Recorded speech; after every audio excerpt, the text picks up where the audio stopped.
হবে খেলা, আয় তুই আয়, আরো যেগুলো পিছনে পিছনে আছে তোরা আয়। ভাই আমরা তো একটাই ডিসিশন নিয়েছি, খাঁচার ভেতর অচিন পাখি কেমনে আসে যায় এটা আসলে বোঝার কিন্তু সুযোগ নাই। শিয়ালের মতন 100 দিন বাঁচতে চাই না, বাঘের মতন বীরের মতন একদিন বাঁচতে চাই। মাঝে মাঝে কৌশল অবলম্বন করতে হয়।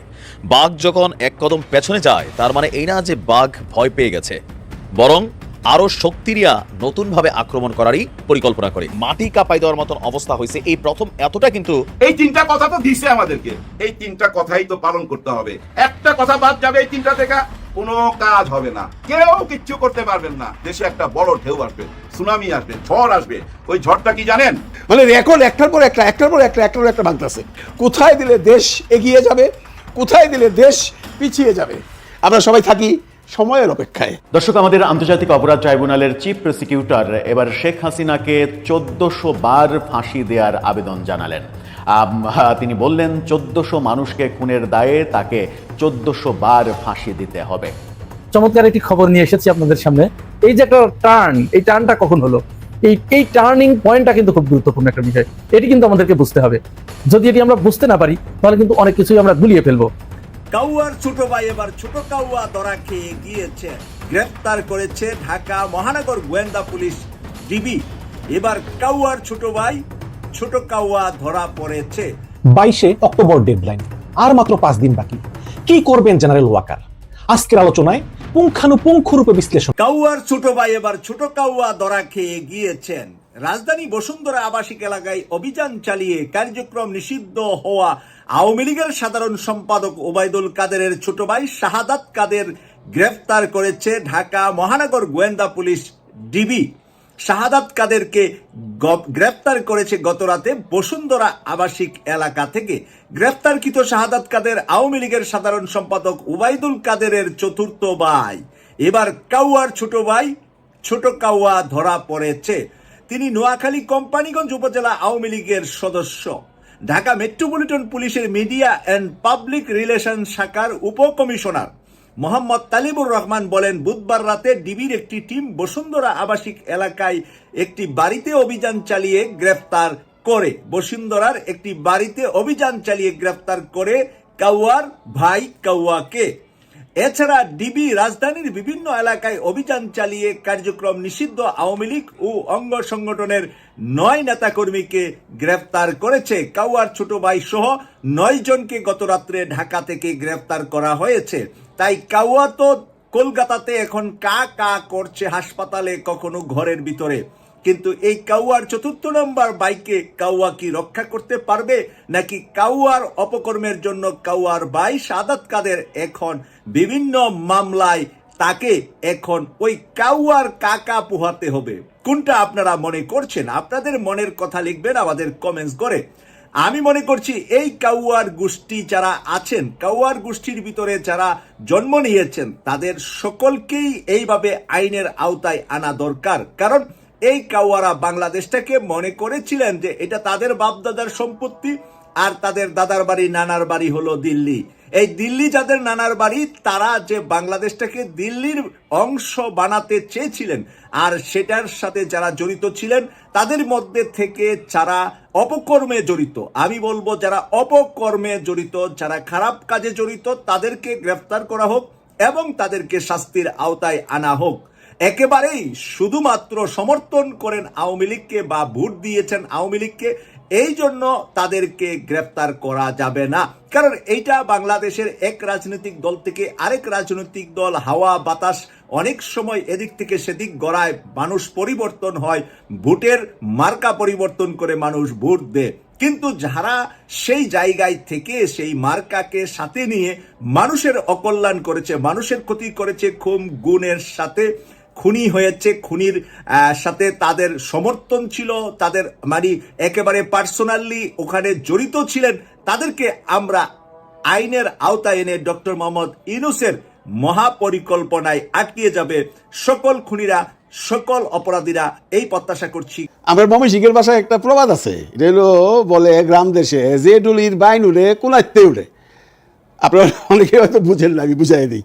যে ডুলির বাইন উঠে কুলাতে উঠে, মানে যে ডুলির বাইন উঠে সেটা কুলা থেকেই উঠে। বাইন মানে বুঝছেন, আর ডুলি মানে বুঝছেন। ডুলি হলো যে ধান টান রাখে, ওই যে বাঁশে চিকন করে একটা এটা ডুলি বানায়, ওটার মধ্যে ধান চাল এগুলো রাখে গ্রাম দেশে। আমাদের এটা ডুলি বলে, অন্য ডিস্ট্রিক্টে কী বলে জানি না। এই যে এটা যখন প্রথম শুরু করে নিচের থেকে, এটা কর্নারটা মানে কুনার বাইনটা যদি ঠিক হয় তাহলে ডুলি ঠিক হয়ে যায়, মানে ডুলি উঠতে থাকে। এর জন্য বলে যে ডুলির বাইন উঠে কুনারতেই উঠে, মানে কুনার থেকে বাইন উঠলেই বোঝা যায় এই ডুলির ভবিষ্যৎ কী। তার মানে এটা কনফার্ম ভালো একটা ডুলি হবে। এই প্রবাদটা খুব পপুলার ভাবে শিখের। আমরা যে কোনো উদাহরণই দিই, মানে কারোর সম্পর্কে কোনো কিছু বুঝতে চাইলে ওর বিগিনিংটা দেখলেই বোঝা যায়। মানে ইংরেজিতে যদি বলেন তাহলে বলেন যে first impression is the last impression, মানে প্রথম যেটা বুঝলাম যদি ভালো লাগে এটা ভালোই লাগে। কেন এতগুলো কথা বললাম? এই যে রাকসুর ইলেকশন হইল গতকালকে হয়েছে, আজকে এখন পর্যন্ত রেজাল্ট হয় না। এখন সুইডেনে বাজে রাত্র 2টা, বাংলাদেশে মানে সকাল 6টা। আমি এইমাত্র আজকের পত্রিকার থেকে যে খবরটা পাইলাম তাদের দেখলাম ছাত্র শিবিরের ভিপি প্রার্থী, তার নিকটতম প্রতিদ্বন্দ্বী ছাত্র দলের যে প্রার্থী তার থেকে 4 গুণ বেশি ভোট রে ভাই, 4 গুণ। মানে রেকর্ড একটার পর একটা ভাঙতেছে। জাকসুতে একটা রেকর্ড করছে, তারপরে যে জাহাঙ্গীরনগর ইউনিভার্সিটি জাকসুতে একটা রেকর্ড করছে। যদিও জাহাঙ্গীরনগর ইউনিভার্সিটির সেই ইলেকশন নিয়ে অনেক কন্ট্রোভার্সি আছে, 3 দিন ধরে গণছে, বহুত চেষ্টা করছে কেমন ফ্লেক্সিং করতে, হয় নাই। শেষ পর্যন্ত শিবিরেরই জয় হয়েছে। চিটাগাং আমি গতকালকার কোনো কন্টেন্টই বাড়াইলে, কারণ অনেকে বলে ধরবে এগুলো কী কন্টেন্ট বাড়াইবে, জানি তো আমরা ভাই কী রেজাল্ট হইব, জিতবো তো, শিবিরই তো জিতবো, তিনি কন্টেন্ট বানায় লাভটা কিতা, হুদাই বানান কিনলে বিয়া।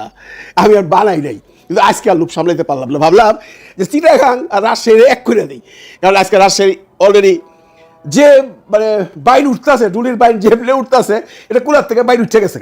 মানে 4 গুণ বেশি ভোট পাইয়া অলরেডি শিবির আগায় আছে। রাজশাহী হয়ে গেল, এখন বাকি রইল কুষ্টিয়া, বাকি রইল খুলনা, বাকি রইল কুমিল্লা। দেখা যাক কী হয়। দেখা দলের কিছু নেই ভাই, রেজাল্ট এইটাই হবে। কিন্তু এখন দুর্মুখরা বলতেছে এই রেজাল্ট দিয়ে কি হবে ভাই, এটা কি আর জাতীয় ইলেকশনে প্রভাব ফেলবে? এটা আমরা দেখবো ফেলবে কিনা। আমরা আজকে একটা দেখলাম না, আপনার ইনোভেশন না কেনা উনি করছেন, একটা জরিপ করছেন 10,000 মানুষের মধ্যে। ওনার জরিপে উনি বলতেছেন যে 42% ভোট পাইয়া বিএনপি আগায় আছে, হইতে পারে তার জরিপে, এবং 21% ভোট নাকি পাবে জামাত ইসলাম, আর 12% পাবে যদি ইলেকশন হয় আওয়ামী লীগ। আমি আওয়ামী লীগ নিয়ে ইন্টারেস্টেড না, কারণ আওয়ামী লীগ ইলেকশন করতে পারতেছে না। এই যে বলা হচ্ছে 42% আপনার বিএনপি আর 21% জামাত, এইটা তো হইতেও পারে নাও হইতে পারে, ইলেকশন হওয়ার পরে। ওরা তো শুধু জরিপই করে, আমরা তো জরিপ বুঝি না, আমরা তো রেজাল্ট দেখতেছি রে ভাই। 3টা ইউনিভার্সিটিতে ছাত্র দলের যে ভোলানবিটা হইলো, এটাকে মাইনে নেওয়া যায়? আপনারা বলেন। দেখেন এই যে রাজশাহীতে 2nd পজিশনে যে জিএস আছে, জিএস শিবিরের না হলেও ছাত্র দলের তো না। তো এগুলা কি কোনো কিছু আলামত হয় না? আপনারা কি বলেন, আলামত হয় না? মানুষের মধ্যে একটা কি বলবো, এটা জোয়ার আইসা গেছে ছাত্র শিবির আর জামাত ইসলাম নিয়ে মানুষ এখন ইন্টারেস্টেড। আপনারা যেভাবেই বুঝান ভাই, ইলেকশন হওয়ার আগ পর্যন্ত কেউ কিছু এগুলো কথা বলে লাভলে, কোথাও জরিপ করে লাভলে, কে কোনটা জরিপ করলো, কে কোন জরিপে বিএনপি আগায় আছে, কোন জরিপে জামাত আগায় আছে, উই ডোন্ট কেয়ার। আমরা কেয়ার করি মানুষের মনোভাবের উপরে। এই যে দেশের যে অবস্থা, এই যে স্টুডেন্টদের যে অবস্থা, এই যে জেনজির পোলাপান যেভাবে শিবিরে ভোট দিতেছে, এরা যখন জাতীয় ইলেকশনে ভোট দেবে তখন কি তারা শিবিরের হইয়াও, যারা শিবিরকে ভালোবাসে তারা কি জামাত ছাড়া অন্য কোথাও ভোট দেবে? আপনার কি মনে হয়? আমার তো মনে হয় না। কারণ আমার বা আপনার সবার একটা নিজস্ব আইডিওলজি আছে, এবং আমরা যারা ভোট প্রদান করি তারা সবাই এখন আর সেই আগের দিন না যে 500 টাকা গুইজা দিলাম আর ভোট দিয়ে দিলাম, বা 5,000 টাকা দিয়ে দিলাম ভোট দিয়ে দিলাম। মানুষের মধ্যে আর সেই ভাবনাটা নাই। প্রতিটা মানুষ এখন দেশপ্রেমিক। প্রতিটা মানুষ যদি দেশপ্রেমিক না হইতো তাহলে এই জুলাইয়ের আন্দোলন কোনোদিন সফল হইতো না। তার মানে প্রত্যেকটা মানুষ চায় দেশের উন্নতি। যে মানুষটা ভোট দেবে সে প্রথমেই চিন্তা করবে কোথায় দিলে দেশ এগিয়ে যাবে, কোথায় দিলে দেশ পিছিয়ে যাবে। আমরা সবাই থাকি সময়ের অপেক্ষায়। রাজনীতিতে আগামীকাল সকালে কি হবে, অথবা 1 মাস পর সকালে কি হবে, অথবা 1 বছর পর কি হবে, এটা আপনাকে বুঝতে হবে। এটা যদি কেউ বুঝতে না পারে তার রাজনীতি করা উচিত না। সে ভালো রাজনীতিবিদ কোনোদিনই হতে পারবে না। দেখেন এই যে আজকে যে হারে পাশ করতেছে ডাকসু নির্বাচনে, আমরা দেখলাম জাকসু নির্বাচনে দেখলাম, এরপরে এই যে চট্টগ্রাম বিশ্ববিদ্যালয় থেকে যে নিউজটা পাইলাম, এটা তো এখন সবাই সামনে। 26 জনের মধ্যে 24 জনই হচ্ছে ছাত্র শিবির। ভাবা যায় আপনারা খুব অবাক হয়েছেন, আমি কিন্তু খুব একটা অবাক হই নাই। এরকম ফলাফল হবে এটা জানতাম। এই যে আবার নির্বাচনের ফলাফল পাবেন আগামীকাল সকালে রাজশাহী বিশ্ববিদ্যালয়ের, ওইখানেও একই ফলাফল পাবেন, যেখানেই নির্বাচন হোক না কেন এখন ওই শিবিরেরই জয় হবে, বারবার জয় হবে। আর এই জয়টা তারা কি হঠাৎ করে পাইছে? এটা কি কোনো দুর্ঘটনা? না না না, এটা কোনো দুর্ঘটনা না। রাজনীতিতে দুর্ঘটনা বলে কোনো কথাই নাই ভাই। রাজনীতিতে যদি কোনো ঘটনা ঘটে এটা বুঝা নিবেন এটা পরিকল্পিত, হ্যাঁ, আগে থেকেই পরিকল্পনা করা হয়েছে, যার জন্য এই ঘটনাটা ঘটছে। আজকে যেভাবে পাশ করতেছে ভূমিধস বিজয় যাকে বলে, এই বিজয় যে আসতেছে এটা কিন্তু 1 বছর আগে বা আজ থেকে 15 মাস আগেই ওনারা বুঝতে পারছিল, আমরা হয়তো বুঝি নাই, আমাদের বুঝতে সময় লাগছে। আর ওনারা এত অ্যাডভান্স বুঝতে পারছে বলেই আজকে রাজনীতিতে ওনারা অনেক দূর আগায় আছে, অন্যরা অনেক পিছায় আছে। আর যারা এই অ্যাডভান্স বুঝতে পারে যে 1 বছর পর কি হবে অথবা 5 বছর পর কি হবে, তারাই হচ্ছে খাতারনাক খেলাড়ি ভাই। হ্যাঁ, খাতারনাক খেলাড়ি এই রাজনীতির মাঠের। এদেরকে হারানো খুব কঠিন।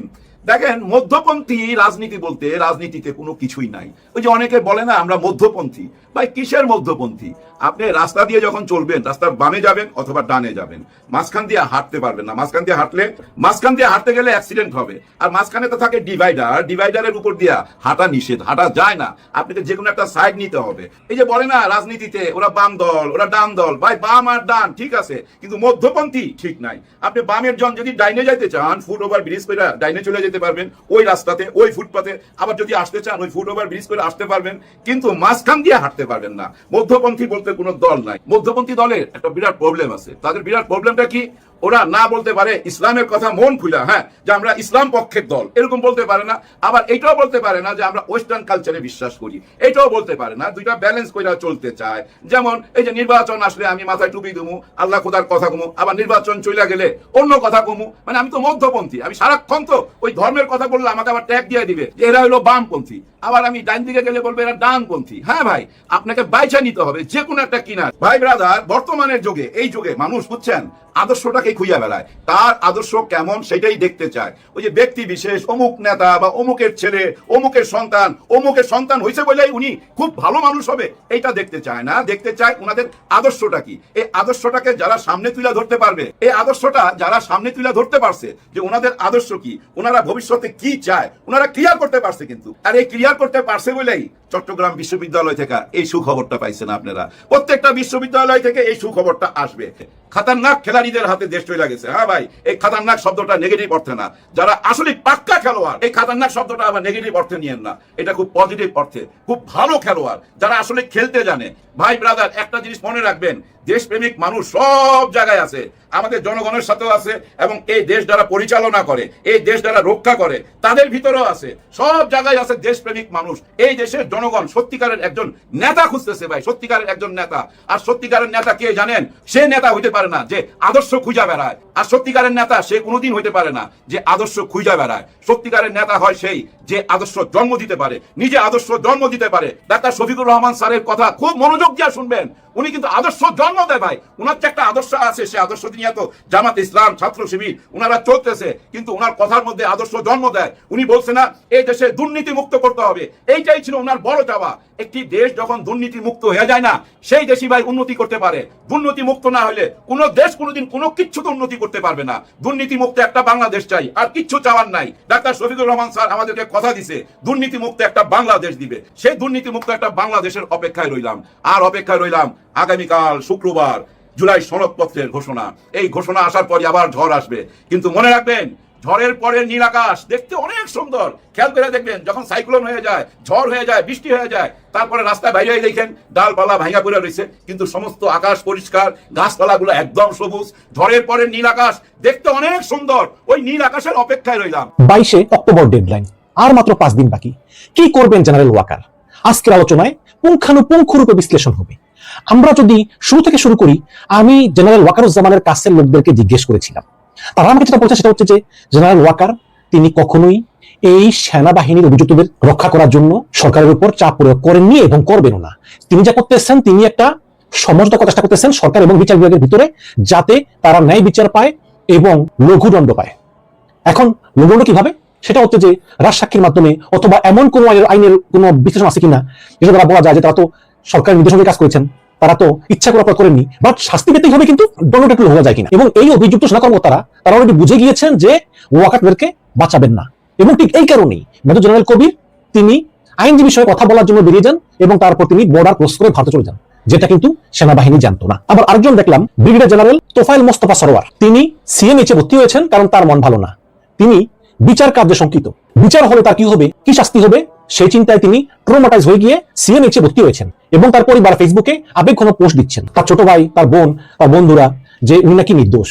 আমার প্রশ্ন, যে 2021 সালে যখন গুরুতর মানবাধিকার লঙ্ঘন অপরাধে আপনার ভাই এই ব্রিগেডিয়ার জেনারেল তোফায়েল মোস্তফা সরোয়ার তিনি মার্কিন স্যাংশন প্রাপ্ত হয়েছিলেন, তখন তো আপনারা কিছু বলেননি। তখন তো এই যে মার্কিন স্যাংশন প্রাপ্ত হয়েছেন এটাকেই পুঁজি করে হাসিনাকে বলেছেন, দেখুন আপনার জন্য আমরা মার্কিন স্যাংশন প্রাপ্ত হয়েছি, আমাদেরকে রিওয়ার্ড করুন। তখন কিছু বলেন নাই। এখন যখন বিচারের মুখোমুখি হবে, এখন আবেগ ঘন বক্তব্য। যেই মোস্তফা সরোয়ার এই গুম খুনের সঙ্গে জড়িত, যেটা আমেরিকা ইনভেস্টিগেশন করেই কিন্তু তাদের উপর স্যাংশনটা দিয়েছিল, এখন উনি সিএমএইচে ভর্তি হয়েছেন ট্রমাটাইজ। এবং আরেকজন আছেন সারোয়ার বিন কাশেম, তিনি একসময় র্যাবের মুখপাত্র ছিলেন, তার কপালে কালো দাগ আছে নামাজ পড়তে করতে। তার আত্মীয় স্বজন ফেসবুকে আবেগঘন পোস্ট করেন যে আমাদের আত্মীয় সারোয়ার বিন কাশেম নির্দোষ, তাকে ফাঁসানো হয়েছে, এই সেই বিভিন্ন কথাবার্তা। এখন কারো কোনো দোষ নেই, এখন সবাই নির্দোষ, কারণ তারা বুঝে গিয়েছেন যে জেনারেল ওয়াকার তাদেরকে সেভ করবেন না। এবং জেনারেল ওয়াকার নিজেই হচ্ছেন ওপেন হার্ট সার্জারির পেশেন্ট, তিনি সিঁড়ি বেয়ে উঠতে পারেন, ক্লান্ত হয়ে পড়েন। তার কথা হচ্ছে সরকার আমাকে যে কদিন রাখে আমি থাকবো, না রাখলে চলে যাব, কোনো সমস্যা নেই, কিন্তু যে কদিন আছি আমাদের একটা পালন করে যাবো। আমি কখনোই সিভিল অ্যাডমিনিস্ট্রেশনের সঙ্গে মুখামুখি সংঘাতে যাব না, আমি সমঝোতার মাধ্যমে চেষ্টা করব। এখন বাকি আছে আর 5 দিন, কি করবেন তিনি? এবং দেখুন, ওয়াকারুজ্জামানের কিছু ইচ্ছে থাকলেও করার নাই, কারণ অলরেডি বিভিন্ন জায়গা থেকে অলরেডি প্রেশার আছে যে এইসব অভিযুক্ত সেনা কর্মকর্তাদের বিচার করার জন্য। মার্কিন যুক্তরাষ্ট্র ইনডাইরেক্টলি প্রেশার দিয়েছে, যেটা অনেক ভিজিবল না, কিন্তু তাদের যেই মানবাধিকার সংগঠন হিউম্যান রাইটস ওয়াচ, তারা এই বিচারকে স্বাগত জানিয়েছে। সেই হিউম্যান রাইটস ওয়াচ এই বিচার কার্যক্রমকে স্বাগত জানিয়েছে এবং তারা বলেছে যে অবশ্যই এদের বিচার হওয়া উচিত, কারণ তারা প্রত্যক্ষ গণহত্যা এবং গুম খুনের সঙ্গে জড়িত। এবং জাতিসংঘের মানবাধিকার বিষয়ক হাই কমিশনার ভলকার তুর্ক, তিনিও এই বিচার কার্যক্রমকে সমর্থন করেছেন। প্রথম আলোর খবর, বাংলাদেশে বিগত সরকারের আমলে গুম ও নির্যাতনের ঘটনায় অভিযুক্ত ব্যক্তিদের বিচার প্রক্রিয়া শুরু করাকে জবাবদিহিতা নিশ্চিতের পথে একটি গুরুত্বপূর্ণ পদক্ষেপ বলেছেন জাতিসংঘের মানবাধিকার বিষয়ক হাই কমিশনার ভলকার তুর্ক। তিনি এতে আন্তর্জাতিক আইন অনুযায়ী যথাযথ প্রক্রিয়া অনুসরণ ও ন্যায় বিচারের সর্বোচ্চ মান অনুসরণ করার আহ্বান জানিয়েছেন। বুধবার জেনেভায় জাতিসংঘের মানবাধিকার বিষয়ক হাই কমিশনার দপ্তর থেকে তিনি বলেন যে গুমের ঘটনার বিচার প্রক্রিয়া মধ্য দিয়ে দেশটিতে প্রথমবারের মতো গুমের ঘটনায় আনুষ্ঠানিক অভিযোগ আনা হয়েছে। এটি ভুক্তভোগী এবং তার পরিবারের জন্য একটি তাৎপর্যপূর্ণ মুহূর্ত। এবং আরো বলা হয়েছে, গত সপ্তাহে বাংলাদেশ আন্তর্জাতিক অপরাধ ট্রাইব্যুনাল গুম এবং নির্যাতন সংশ্লিষ্ট মানবতা বিরোধী অপরাধের অভিযোগে 2টি মামলা আনুষ্ঠানিকভাবে উত্থাপন করেছে। এইসব ঘটনা যথাক্রমে task force for intervention cell TFIC এবং জয়েন্ট ইন্টারভেনশন সেল, যেটা আয়নাগর বলা হয়, JIC তে সংগঠিত হয় বলে অভিযোগ রয়েছে। ট্রাইব্যুনাল এই মামলাগুলোতে অভিযুক্ত ব্যক্তিদের বিরুদ্ধে গ্রেপ্তারি পরোয়ানা জারি করেছে এবং গ্রেপ্তারি পরোয়ানা জারি ব্যক্তিদের মধ্যে অধিকাংশই সাবেক সেনা কর্মকর্তা হলেও বর্তমান সেনা কর্মকর্তা কিন্তু রয়েছেন এবং এর মধ্যে DGFI এর কোনো সাবেক মহাপরিচালক এবং র্যাবের সাবেক কর্মকর্তা রয়েছেন। এবং আরো বলা হয়েছে যে গত শনিবার সেনাবাহিনী ঘোষণা দিয়েছে যে তারা বিগত সরকারের আমলে সংগঠিত গুরুতর অপরাধের অভিযোগে অভিযুক্ত 1 ডজনেরও বেশি সেনা কর্মকর্তাকে হেফাজতে নিয়েছে। সুষ্ঠু ও স্বচ্ছ ফৌজদারি বিচার প্রক্রিয়া নিশ্চিতের জন্য সেনাবাহিনীর ওই কর্মকর্তাদেরকে একটি উপযুক্ত, খেয়াল করেন, উপযুক্ত বেসামরিক আদালতে হাজির করা খুব গুরুত্বপূর্ণ। মানে জাতিসংঘ স্পষ্টভাবে বলেছে যে এই যে তোমরা এই অভিযুক্ত কর্মকর্তাদেরকে সেনা হেফাজতে নিয়েছো, এটা যথেষ্ট না, এবং তাদের বিচার যে বলতেছো যে সামরিক আইনে হবে, এটা যথেষ্ট না। হেফাজতে থাকা 15 জনকে একটি বেসামরিক আদালতে হাজির করা অত্যন্ত গুরুত্বপূর্ণ। তার মানে কি? তার মানে জাতিসংঘ স্পষ্ট বলেছে যে এই সেনা আইন, সেনা হেফাজত, এগুলি আমরা মানি না, তাদেরকে দ্রুত আন্তর্জাতিক অপরাধ ট্রাইব্যুনালে হাজির করতে হবে। এবং এটা জেনারেল ওয়াকারের উপরে একটা স্পষ্ট সরাসরি চাপ, এতে কোনো সন্দেহ নেই। ভলকার তুর্ক বলেন, আমি যথাযথ আইনি প্রক্রিয়া ও ন্যায় বিচারের সর্বোচ্চ মান আন্তর্জাতিক আইনি যার নিশ্চয়তা দেওয়া হয়েছে তার প্রতি পূর্ণ শ্রদ্ধা প্রদর্শনের আহ্বান জানাচ্ছি। এসব সংবেদনশীল ও তাৎপর্যপূর্ণ মামলায় ভুক্তভোগী এবং সাক্ষীদের সুরক্ষা খুবই গুরুত্বপূর্ণ। এবং তিনি বলেছেন যাতে কোনো মামলাতেই মৃত্যুদণ্ড না হয়, সর্বোচ্চ সাজা হয় যাবজ্জীবন কারাদণ্ড। এটা পশ্চিম স্ট্যান্ডার্ড অনুযায়ী তিনি বলেছেন, কারণ ইউরোপের অনেক দেশেই মৃত্যুদণ্ড নেই। এবং আপনারা জানেন জাতিসংঘ যেই 200 পৃষ্ঠার প্রতিবেদন দিয়েছে জুলাই হত্যাকাণ্ড নিয়ে, সেখানে জাতিসংঘের রিপোর্টে সরাসরি সেনাবাহিনীকে গণহত্যার এই অন্যতম পার্ট বলে উল্লেখ করা হয়েছে। বলা হয়েছে যে পুলিশ, র্যাব, বিজি পাশাপাশি সেনাবাহিনীগুলিতেও অনেক মৃত্যুর ঘটনা ঘটেছে, যেটা কিন্তু সেনাবাহিনীর প্রতি একটা বড় আঘাত। এবং আজকে এই জাতিসংঘের মানবাধিকার বিষয়ক হাই কমিশনার ভলকার তুর্ক তিনি স্পষ্ট বলেছেন যে এই সেনাদেরকে আন্তর্জাতিক অপরাধ ট্রাইব্যুনালে হাজির করতে হবে, সময় আছে মাত্র 5 দিন। শুধু কি তাই, এদিকে টিআইবি, ট্রান্সপারেন্সি ইন্টারন্যাশনাল বাংলাদেশ, তারাও বলেছে যে এই সেনাদেরকে সেনা হেফাজতে রাখা যাবে না। কাজেই এই সেনাবাহিনীর অভিযুক্তদের বিচার নিশ্চিত করার জন্য যে আন্তরিকতা, সেটা কিন্তু ইউনূস সরকারের আছে। কিন্তু পরবর্তীতে নির্বাচিত সরকার এসে